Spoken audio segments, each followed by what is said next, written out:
Good morning. So இப்படி தான் நான் ரெடி ஆகிட்டு போனேன் வேலைக்கு. ஸோ இன்றைக்கி என்னோடய அவுட்ஃபிட் இது தான். உள்ளே போனோன்னே இந்த அழகான வாட்டர் ஃபாலை நம்ம எப்படி எடுக்காத போகிறது, வாட்டர் ஃபவுண்டனை. ஸோ ஒரு குட்டி கிளிப்பிங் எடுத்துகிட்டு வேலைக்கு வந்து வாங்கன்னு வேலை செஞ்சுட்டு வேலையெல்லாம் முடிச்சுட்டு நேராக வந்தது எங்கன்னு பார்த்தீங்கன்னா கறி வாங்கலை, பட்டு லிவர் கிட்னி இதெல்லாம் இருந்துச்சு.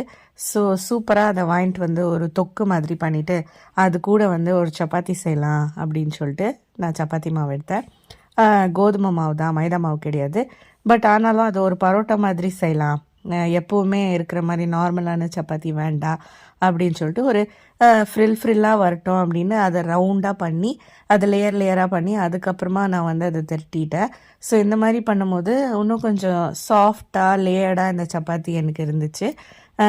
டைம் இருந்தால் இந்த மாதிரி பண்ணலாம். இன்றைக்கி எனக்கு கொஞ்சம் டைம் எக்ஸ்ட்ரா வந்ததுனால இப்படி பண்ணேன். ஸோ இதுதான் என்னோடய டின்னர்.